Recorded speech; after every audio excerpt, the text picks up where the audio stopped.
Vocês sabem que a pornografia hoje gera bilhões de dólares, né? Nessas pesquisas que eu fiz para escrever esse livrinho, eu vi lá que o Japão, por exemplo, ele produz 10 bilhões de dólares de vídeos pornográficos espalhados pelo mundo, os Estados Unidos também. E tudo isso cai em cima da juventude. Então, hoje nós temos aí uma juventude mergulhada na pornografia, também na prostituição, né? E outras coisas. Então, realmente precisa ter um amor muito grande a Deus, né? E uma vigilância e oração grande para poder superar tudo isso. Bom, mas eu estava falando aqui, antes do intervalo, dos pecados contra a castidade. Falamos aqui, né, da questão da fornicação, a questão do adultério, a questão da masturbação, e também nós temos também aí outros tipos de pecado, né?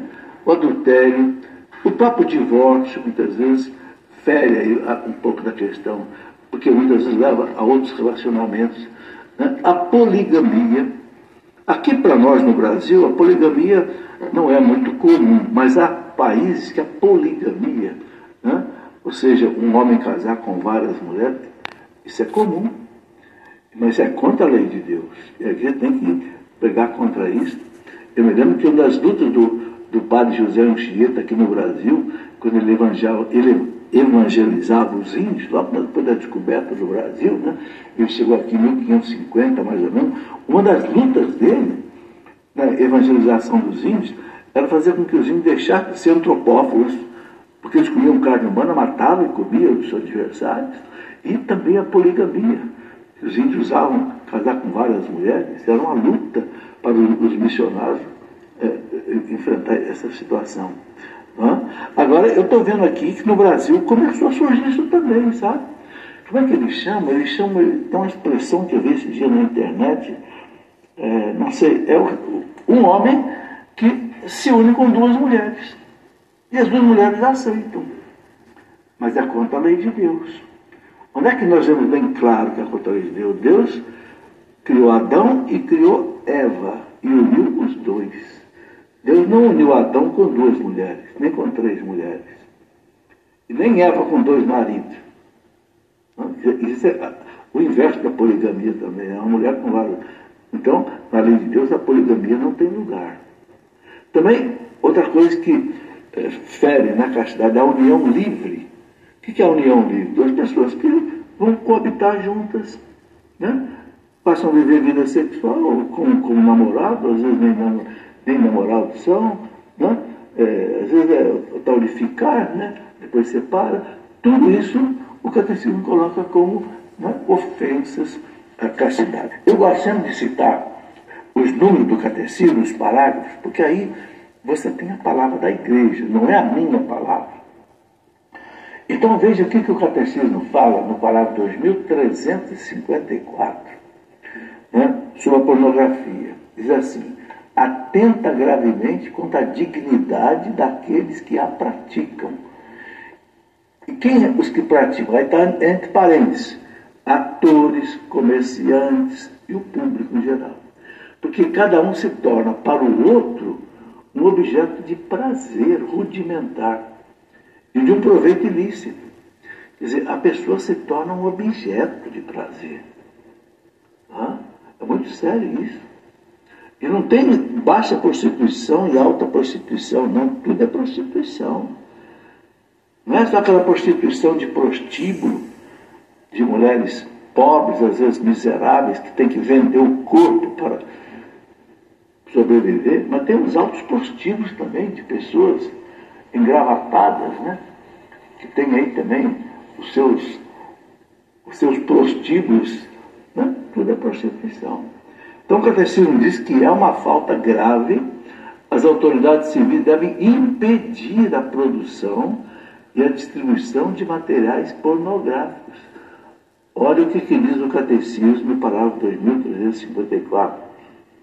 As autoridades civis devem impedir a produção e a distribuição de materiais pornográficos. Mas acontece isso hoje? Acontece nada. A coisa é livre. Então cabe a você que é pai, você que é mãe, você fiscalizar seu filho na internet, seja pelo computador, seja pelo celular, porque a coisa está livre ali na mão dele. Hoje existem meios, né, nós sabemos disso, de você bloquear no celular do seu filho, da sua filha, certos aplicativos, certos... Entende? Porque, gente, as crianças hoje entendem mais de celular do que a gente. Meus netos dão baile em mim. Eu, como eu tenho dúvida, vou perguntar para o meu neto lá que está na universidade, olha aqui, ô João, como é que eu faço com esse negócio aqui? Não estou entendendo esse aplicativo. Ô vô, é assim. Eu que fiz doutorado em física não consigo entender o celular com um menino aí que não está no colegial aí, não sabe. O que eu quero dizer com isso, gente? Cuidado. Você que tem filho. E não é só com relação à pornografia, são outras coisas. Esses chats que a criança entra para conversar, deve estar lá iludida. Né? Eu conheci jovens, mães que vieram falar comigo de jovens que foram iludidos por pessoas mais velhas, marcando encontros perigosos. Cuidado. Esse bichinho chamado celular, ele é muito bom. Ele é uma arma maravilhosa, mas também é uma arma perigosa. Então, isso está dentro desse contexto de pornografia.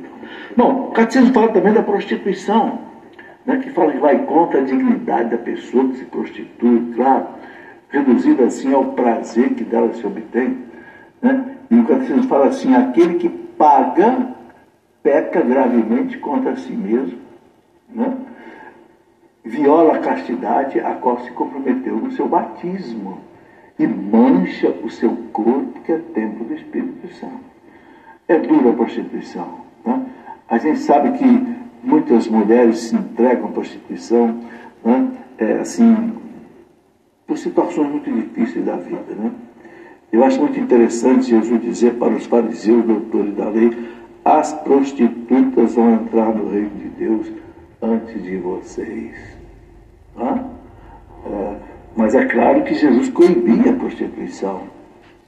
Aquela mulher que ia ser apedrejada, e ele salvou aquela mulher da morte, coisa maravilhosa, né?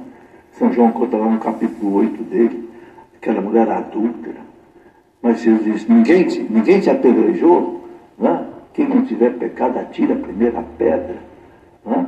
Ninguém te apedrejou? Não, então eu também não te condeno. Vai e não peques mais.